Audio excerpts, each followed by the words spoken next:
Assalamualaikum warahmatullahi wabarakatuh.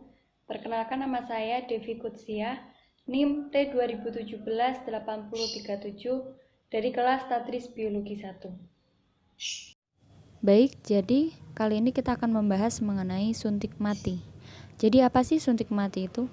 Suntik mati atau eutanasia adalah mempercepat proses kematian pada penderita penyakit yang tidak dapat disembuhkan dengan melakukan atau tidak melakukan suatu tindakan medis dengan maksud untuk membantu korban menghindarkan diri dari penderitaan dalam menghadapi kematiannya. Hal ini diperbolehkan dilakukan berdasarkan permintaan dari pasien itu sendiri dan keluarganya. Namun, tidak semua negara memperbolehkan praktek eutanasia ini. Beberapa negara yang mengizinkan praktek eutanasia diantaranya ialah Belanda, Perancis, Amerika Serikat, Jerman, dan Belgia.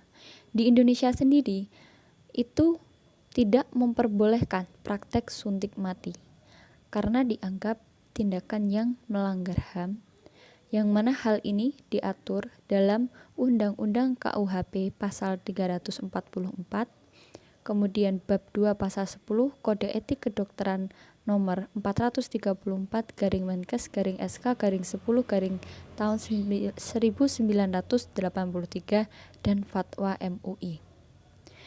Eutanasia dalam praktiknya terbagi menjadi eutanasia aktif dan eutanasia pasif.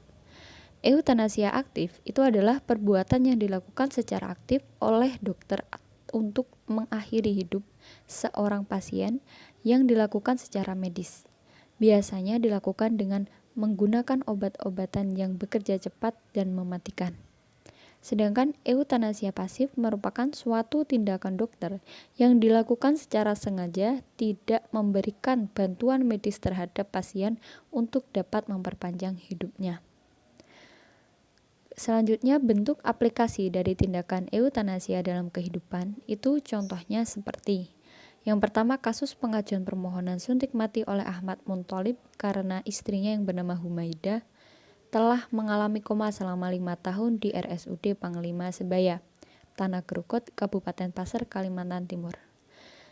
Jika di Indonesia memperbolehkan tindakan suntik mati, maka sang dokter pasti akan melakukan tindakan dengan menyuntikkan sianida atau zat-zat lain yang dapat segera mematikan pasien.